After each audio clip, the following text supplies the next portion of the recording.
constantly learning new things here at the homestead in Florida. The latest thing I learned is how to destroy a charcoal filter. If you remember, I had to replace that check valve, is what ended up happening. So we were probably not injecting much chlorine into my system before because that check valve was so clogged. And so even though my injector pump may have looked like it was trying to pump a lot, it was not doing the whole thing. But I didn't realize how much, because I didn't know that up here in the top of my holding tank is a spigot, which I'm supposed to test the chlorine level in. So I'd probably been running the chlorine level after I replaced the injector pump way, way, way too high. So now I know I need to go through and check that. I've been turning the chlorine injector down quite a bit. Hey Thor, you back? What's doing? Yeah, just kind of hanging out. I was telling folks about my injector pump mishap. So hold on. So when I had started this, I had it up in like 18-ish, and then I backed it down to 12 and 6, and now we're down to like, quite focus, there we go, like 2. So let me grab some water and test this and see what it looks like now. It's hard to do this with one hand, but so let's get 5 drops in here. 2, 3, 4, 5. And let's see what that looks like. Get it up somewhere where you can sort of see it. All right, so now we're down like 0.3-ish. So as long as there's some in there, I might want to open it up a little bit more. I might go to 3 on the valve. That should get us about the right chlorine level. All right, so let's dial this up to about a 3. And we'll check this in a day or so and see how it's doing. So the other thing I learned is that adding chlorine seems to help things, hey Thor, seems to help things settle in the tank. So I realized that I had kind of a problem because this was not letting any brown stuff out.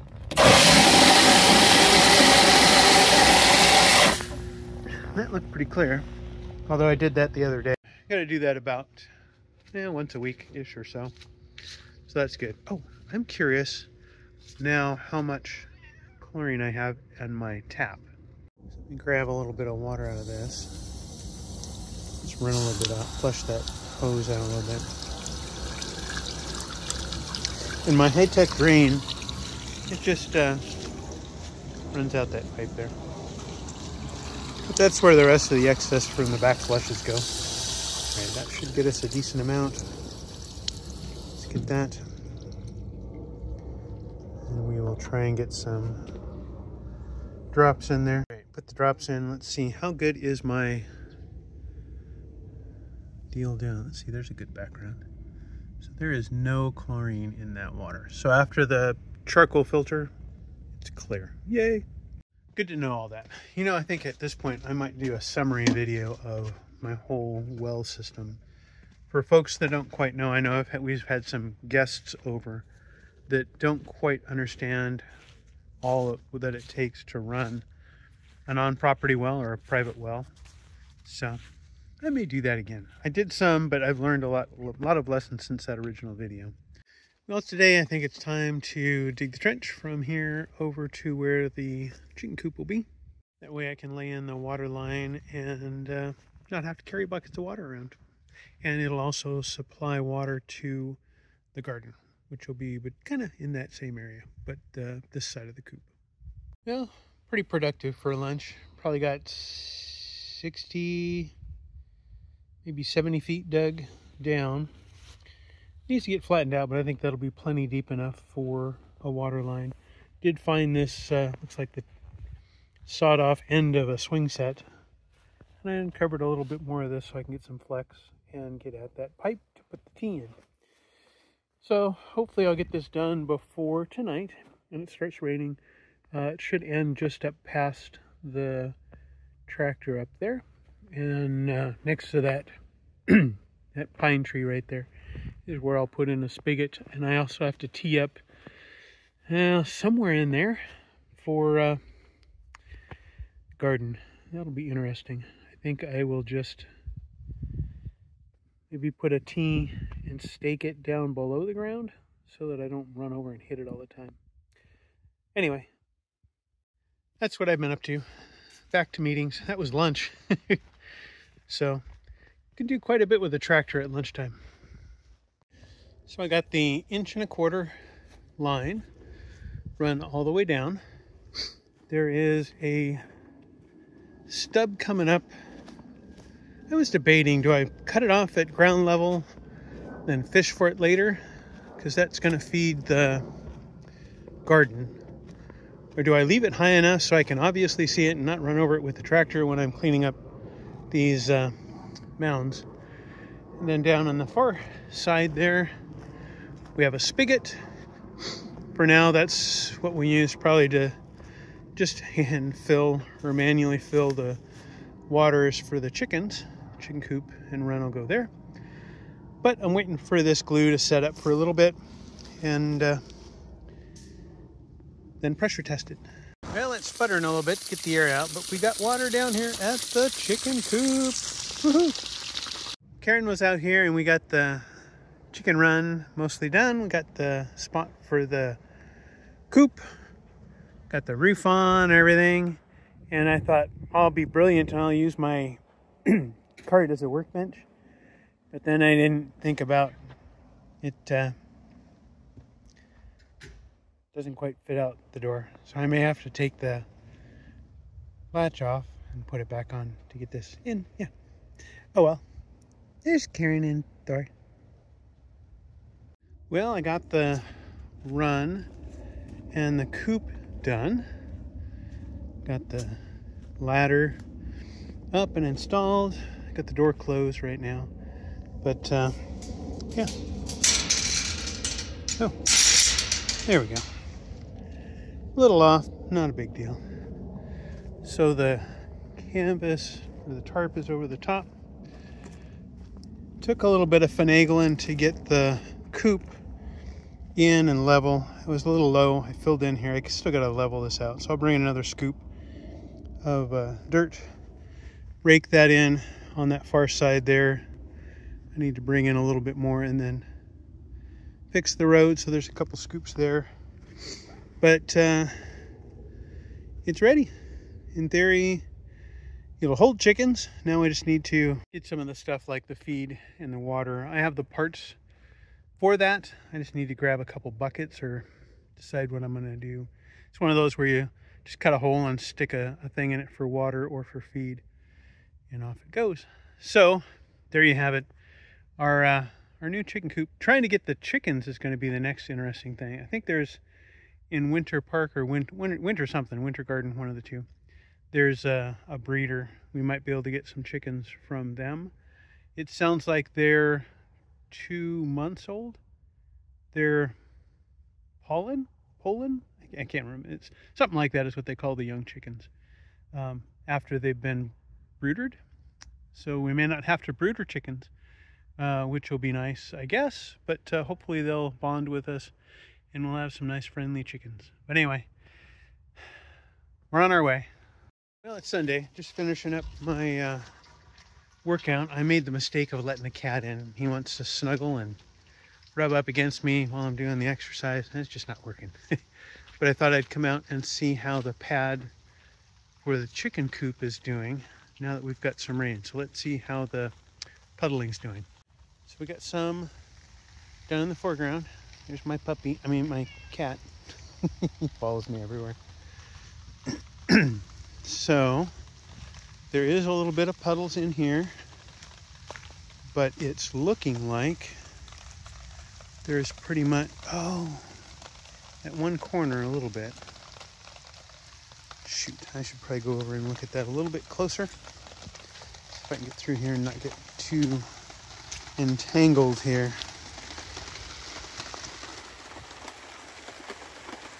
Yeah, right where we put the coop, or the run, is fine.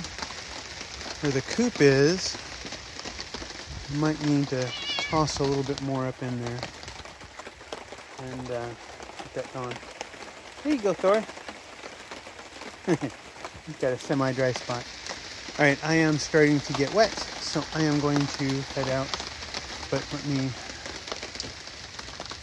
say goodbye to Thor. All right, so the plan for today is to take some wire and a foot switch, which is normally open or normally closed, depending on which way you run it, and an electrical box with almost the right connector. I just need a strain relief and an outlet. So what we're going to do is we're going to put a plug, power in one side. The outlet is going to be switched by this, and then we're going to have this out this side. We're going to come into the switch. So power in, bridge the outlet so that the switch wire comes out here to this. That way I can run like my drill press and just be able to stand there and hit the foot switch and run the drill press. And when I let go, drill press stops. Same thing for a bandsaw or whatever. So it'll be good. One of the things I was looking for was these jack stands, but those jack stands weren't actually there. They were in a bin buried on a shelf. Yeah, about there. Back behind all my carts and all that kind of stuff. So I realized, all right, I got to kind of figure out some way to deal with this. The other thing, boy, back when I was a tire buster at Conejo Valley Tire for Nate, I started gathering tools. No, actually, it was before that. It was when I was working for the News Chronicle in Thousand Oaks, which is now, I think, a 24-hour fitness. But anyway, I was a newspaper inserter, so I'd put the junk mail in the newspapers that people would throw away. But one of those things was Sears always had a flyer with the things on sale. And so I knew when all the sales were coming up for their tools. So I have quite a collection of tools, and I have some of them because that was handy. And I've kind of outgrown some of these toolboxes. This toolbox was actually Bob's shim cart in the alignment bay at Conejo Valley Tire. And I convinced Bob to sell it to me for, I don't know, it was like $50 or $20 or something like that. So I picked that up, and I've been kind of cobbling together toolboxes and things ever since. This lower one here, I got it from Disney. It was, yeah, $10. Much better deal on that much later in life than I got on that one. I think this was one I actually bought, that pair. This one I bought recently when we moved here, along with these two. This is the most recent addition, this top box. I realized that I can't always find a wrench, and they were stacked. They look kind of like this drawer, and I'm trying to figure out how to make them look more like this drawer, but I still have too many wrenches to fit in one drawer. I'm trying to figure out how do I deal with that. And some of the number of wrenches came about because, well, if you're going to tighten a nut and a bolt, you need 2 wrenches. And then other tool sets I found that were on sale came with wrenches or came with screwdrivers. I've got something similar going on with my screwdriver drawer. One of them looks like this. This is my Phillips screwdriver drawer. And then I am experimenting with a holder, these little things here. And I don't know that it helps. I don't really have a problem with things rolling around, but I'd like to know that something's missing and that I've left it somewhere in the shop. So I have a habit of leaving my drawers open when I take a tool out, which reminds me, hey, you're done. Go find the tools that you need and put them away. So I'm trying to figure out how to use these organizers. This is an organizer I had for pliers. I have way too many pliers. Do I need so many pliers? I don't know. I use them once in a while. But the other thing I'm trying to sort out is we have calling Bay 1, and this is where the Tesla is kind of Bay 1. I think at some point in the future, we're going to put in the back part of the bay, kind of where the Tesla's sitting, the lift. Then this front bay can be used for shop projects or parking a car when Connor comes. The far bay down at this far other end, once in a while, I end up needing to do some work on this. Mostly because that's the bay where we're storing all of the equipment for the homestead. So we have the farm truck, we have the tractor, most of the implements will be in here, the gantry in case I need to lift something or hold something up, such as maybe cleaning the mower deck on the zero turn, those kind of things. I don't think I'm going to put the lift on this side, mostly because this space is so dynamic, and if I put a lift in here, like I couldn't put the side-by-side, the farm truck next to the tractor, it would be sitting where the posts are. So I don't think that's going to make a whole lot of sense. But because I am over here working on things, if you remember, sorry, let me spin you around and make you dizzy. If you remember, I had started working on some infrastructure. So I have an air line on this side, and I can move back without tripping over things. Oh, I did. Oh, no, it's over here. Okay, so there's power cords, and most of my power tools are stored kind of in this space. I don't know if I'll use them in this front part of the bay, because there's a bit of floor space here now, depending on what I have going. Still trying to design. I don't think a shop is ever complete and done being built, but that's where we're at. But so with all these toolboxes now, the thought was, do I make one with a complete, like I have sets of wrenches, do I make one of my toolboxes with wrenches for this side, such as I've got some monster size wrenches. I probably wouldn't ever use them on like one of the cars, but some of the tractor things and such do have larger bolts. So I might have those over on this side, or the heavier tools. Like I've got a 3/4 inch socket set. Yes, 3/4 inch, not a 1 inch, but 3/4 inch. Very large sockets. They're all American standard though. When I bought them, that was the thing, and it was one of those on sale in the circular, so got a good deal on it. But maybe those make more sense in a toolbox on that side where I might be working more on heavier things. So I'm trying to figure out, of these 4 toolboxes, 1, 2, 3, 4, I can count. Do I want to set them up and figure out how to get one of them over on that side so I'm not walking all the way from one end of the shop to the other?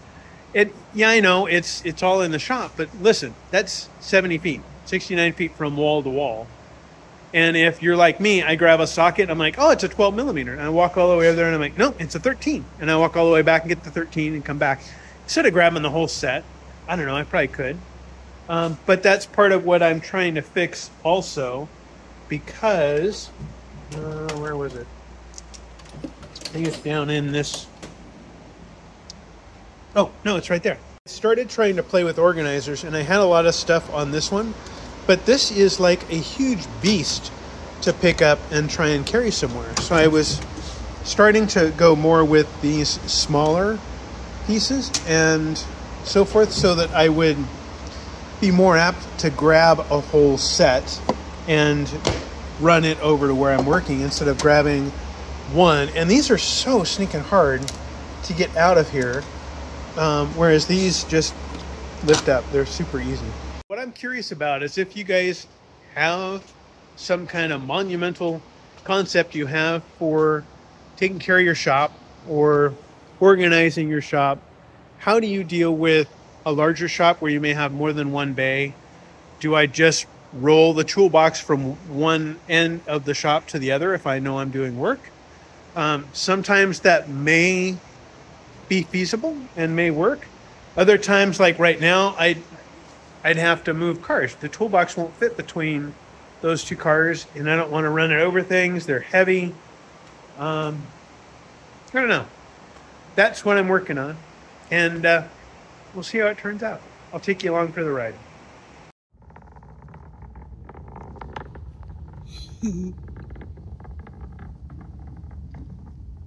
The call out the Falcon 9 now traveling faster than the speed of sound.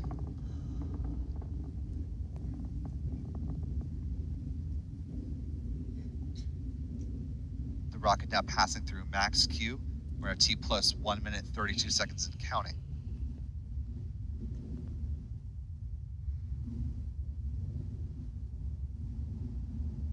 Coming up in less than a minute now will be MECO, main engine cutoff. That chill down call out you just heard is to condition the Merlin vacuum engine ahead of its burn beginning. Also less than a minute. Some great views here from our tracking camera here at the press site.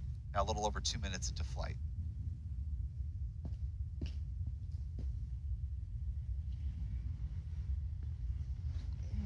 Main engine cutoff. Main engine cutoff is coming up in 10 seconds. Timing's a little off. And it disappears. But you'll see after separation. And there you It see is. MECO, followed by stage separation. And we should see that Merlin vacuum engine come on to life in just a moment. Here's the SpaceX view from separation. So I'm excited and relieved. I finally chased down a problem I've been having on the Tesla Model 3. The front suspension, driver's side would squeak. All kinds of conditions, turning, whatever. I couldn't figure it out. Initially, I thought it was a bushing. So initially, I did an inspection and I see that this bushing is cracked on this. This is the front compliance bar. So I thought, well, I'll replace both of those, and it's got a ball joint on the end, but they seemed fine. They seemed to work fine. Squeak was still there, so I noticed that there was a crack in these. These are the lower control arms. Again, the bushing or the ball joint was fine. This looked fine. This had a crack. I thought, well, maybe that's causing the creak. That did not solve it. Nothing worse than spending a whole bunch of money and replacing parts, chasing stuff. I don't feel as bad because I know that those bushings were cracked and needed to be replaced. Did they need to be replaced today? I don't know. Probably not a bad idea. But it was still creaking. So I thought maybe, to me, you know, I had trucks and stuff, and we had all kinds of bushings. Some folks flipped over to the urethanes. They seemed to squeak more than the rubber. So I thought, well, let me check the sway bar bushings. So I had to get up underneath. This is the Aero cover. Right underneath this is where the sway bar bushings are. So I oiled those up with some silicone oil, see if that would help them, at least so I could isolate where's the squeak coming from before I go throw more parts at them. But the bushings look fine. They're not worn. They're not cracked. They're all good, but the squeak was still there. So I looked on YouTube trying to figure out what in the world could this be, and everybody's saying it's the upper control arm. And the upper control arm on the Model 3 is one of the hardest parts to replace on the front suspension. None of them are terrible, but you got to tear the frunk apart and a bunch of other stuff on the top. And so I thought, well, I think the bushings, because there's two bushings on that, are fine. Maybe it is the ball joint. That's what everybody was saying. And I got an exploded view here of what the ball joint looks like. So it's that part right there on the upper control arm is a ball joint. Similar to this one. Actually, no, more similar to this one. And I say that because if you notice there's this metal, it's actually like a key ring. And you can actually undo this, unspiral it from on there and get this boot down.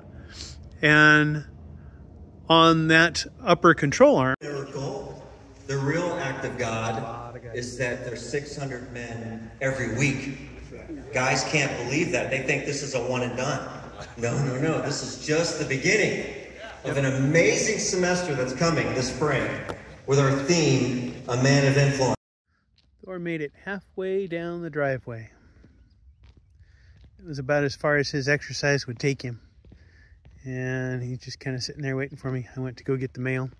So I got a bunch of packages and such. But yeah, just kind of walking around. I got to get some projects done this weekend. I got to get the chicken coop and run predator protection up. So I'm putting a little bit of 1/2-inch hardware cloth up. We got the brooder getting it ready. This middle of this week, we should have the baby chicks. Hi, Thor. So you ready to walk back to the house with me? Where are you going? You're a hard one to follow on camera. Yeah. All right, shall we go?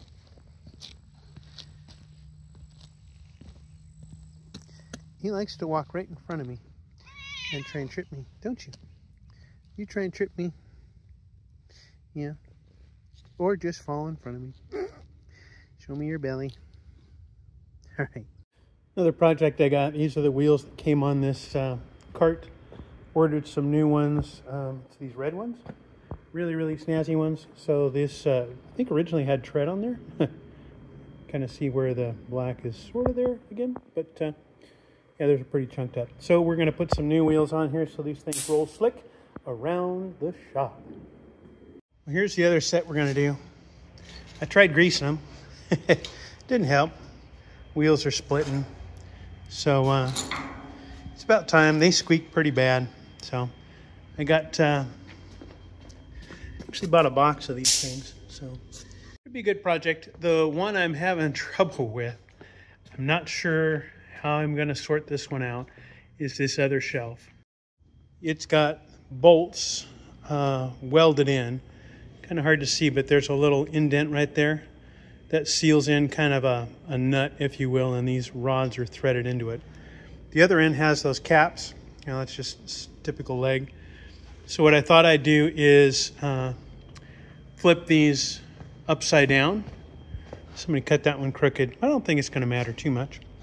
So I'll have to wobble these out a little bit. The trouble I'm having is those Allen set screws on the shelf are stuck. Because what I figured I'd do is do one of these posts at a time and then just slide it out of all the shelves and flip it over, put the wheel on it, slide it back in. I will let you know how that goes. So this one fought with me. There's part of it, another part of it, and yeah. So I ended up having to use a Sawzall and the bandsaw.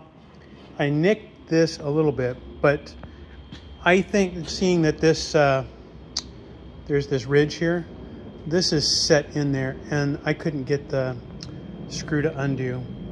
So the plan is to just slide this out and flip it around. And then I will set the wheel on that side, which is perfect, and we'll be done. So these threaded bits here, this is, I think, welded or pressed, this outer bit. It's kind of like a nut. You can see the ring there. It's pressed in there. Kind of would look like that. And then it's got this thread on it that the wheel would have threaded to. But I couldn't get one of the shelves loosened. So of course I got the other three wheels on just fine. And what I was doing is, you know, flipping this tube around. So this used to be in there, pressed in, and I just cut that off because I can't get this loosened to flip it around. So I think what I'm going to do now is we lost just a little bit. Let me get my tape measure.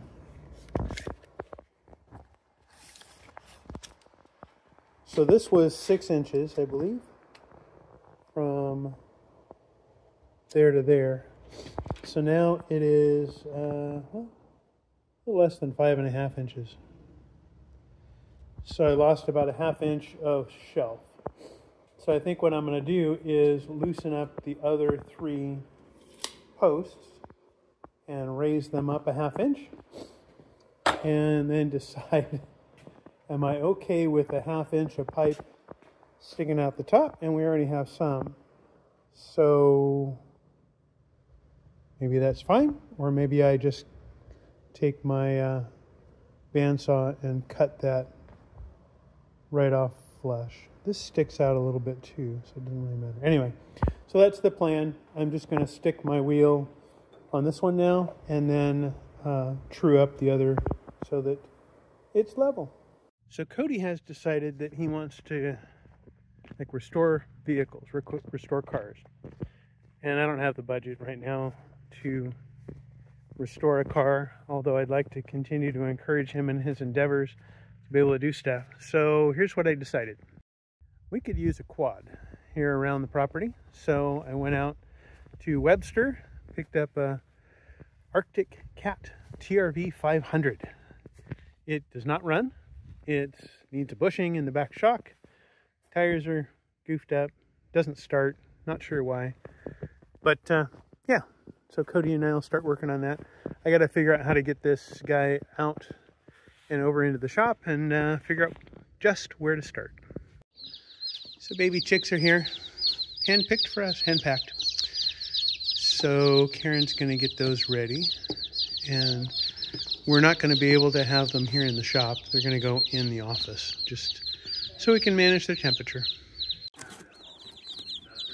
Hey guys.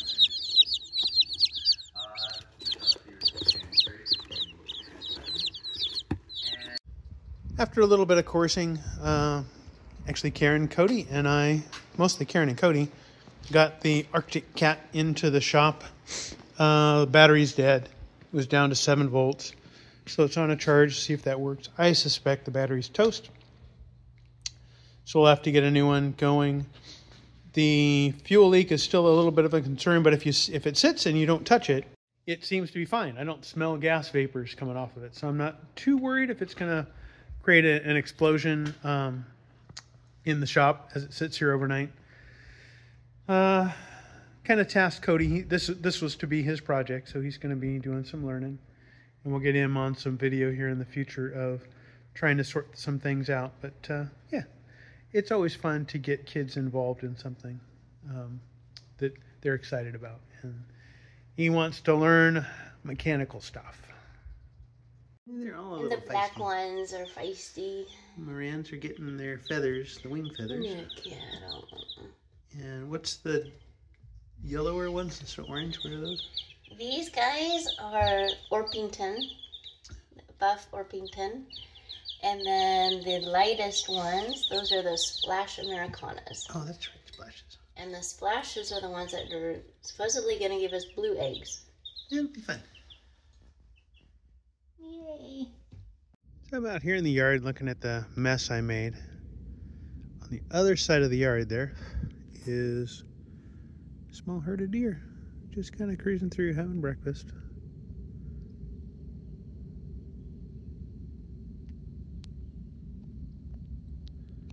So why am I out here? Let me spin around and show you. So this is the pile of sand, dirt, whatever you want to call it, that was, I think, plowed up by the Forestry Service when we had the fire. And this is all soil that probably was off in this area. I've got a low spot here where that greener grass is. And then we've got a low spot up near the front of the house. So the idea is to take that soil and just start moving it back into those spots to fill things in. More than likely that whole section there is going to get put over there and fill that spot in so we don't have that low space.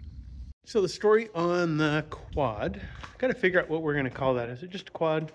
I mean, we have the farm truck. Is it baby farm truck? I don't know. So Cody and I sat down and we looked at some of this. Boy, my glasses got weird. It was halfway out in the sun. But let me show you what we diagnosed. So I'm finding out that parts for this thing can be expensive, mostly because this is 2006. So some of these trim panels, I don't know, we may just not ever get them. The one that's important to me though is the battery cover. I found one of those. This guy needs to get latched down, but that's just zip ties. This is the fuel pump. We tested that. This is the output for the fuel pump, and it pumps out fuel just fine. So I don't know where the gas smell is coming from. We're probably going to replace all of the fuel line anyway, just in going through that. But we were trying to get spark, and we could not get spark, so I ordered a new one of these. This is one of those, the OEM Arctic Cat resale guys. They wanted $150 or something for that little spark guy, and I picked one up on Amazon for 10 bucks. Looks the same. Also, the key was goofy. When you go to turn this key, see if I can do this and not stick my finger in the way of things. This light should come up, and when you turn the key on, it does not. So you got to kind of goof with the key a little bit, and there it goes.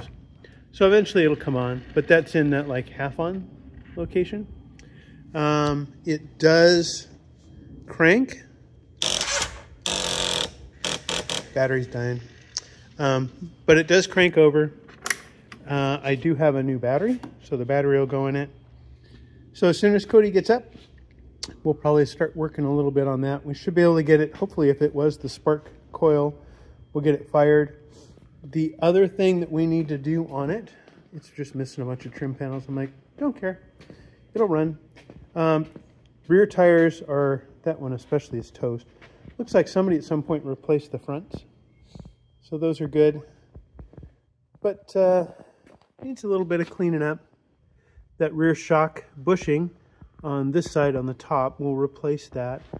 And we also figured out that there is, down in here, see if I can get it on camera, right in there, there should be a bushing that, and everything's in the way, that keeps this from moving. You can kind of see the bushing up here. It's like a half moon on the top and then a half moon on the bottom sandwiched together. So I ordered that, and that should keep that from flopping around. With that, we should be able to get it running today. We shall see. But for now, I'm going to try and scrape back some of this dirt that I got going on in the yard and clean that up. So that'll be fun.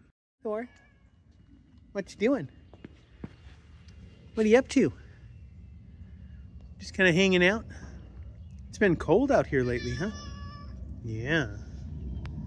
How cold has it been? Yeah, I agree. So, I need to keep you on camera. You move so much. Yeah, there you are. All right, well, I'm going to get ready and go do some throwing of stuff into the fire pit. I'll show you a little bit about what I've been working on here in a minute. I'm a little leery about clearing any more of this going towards the street. But this is kind of what it looked like before I messed with this part over here. And it's just all overgrown. Most of that's greenbrier, muscadine, and deerberry in there. There is a little bit of oak. Part of what I was worried about was right here, there is a gopher tortoise, but judging by that web and whatnot growing in front of that, I would say he has not been here in quite a while. So we could probably clean this up too. And get it up to about this dead tree here and clear that up. Get it up because it grows up these trees, something fierce. The muscadine and greenbrier. So the greenbrier isn't as affected by the frost or the cold weather as muscadine. This is greenbrier. Although it's nasty because it's got thorns. Muscadine is just really fibrous. But this is greenbrier right here. I can tell just because it gets this really big, thick thing. And this is all greenbrier and it'll start going up that tree. So that's kind of what we want to prevent. The deer will eat the greenbrier if it's young, but as it gets older, they could care less. But for right now, I'm going to pick up these big chunks so that I've got that cleared. So after I work on the garden, I can come in and start scooping this stuff. And it's going to go, this section is going to go in that area there. That's a low spot. And then the section up towards the shed, that's going to go in a low spot up by the shed. Well, Cody and I worked on the Arctic Cat for, well, half the day almost. Still haven't gotten it to fire. I think we concluded that the stator's okay. The crank sensor's okay. The previous coil, ignition coil we had, was probably okay.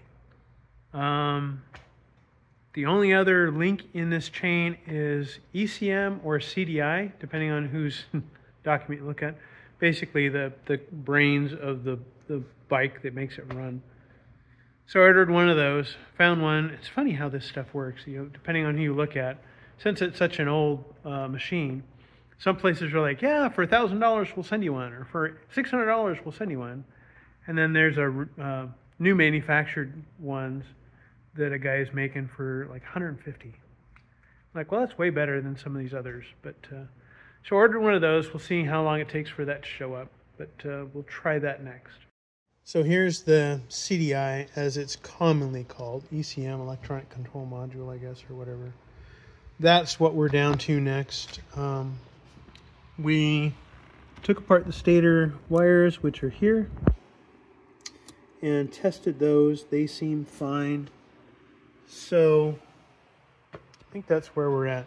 Also, I got to look at maybe ordering this, because I guess there's some error codes that can come up on this, and the LCD display is toast. So I found one of those for a reasonable price. We'll have to see about getting that. Okay, so I think I mentioned I was working on the Tesla. We had a squeak in the front, and I realized that part of what that was this bushing. They're hard to see on those, but they're trust me, they're cracked. So Cody and I actually were working on this. He came out and gave me a hand with that. And I realized that I've still got some serious disorganization in the shop. Anyway, I know it's been a long one, so take care, God bless, and subscribe. It doesn't cost you anything. Sign up for YouTube. That way you have an account so you can subscribe, and hit the bell. Let me know. I'm starting to wonder if this is a worthwhile endeavor of my time.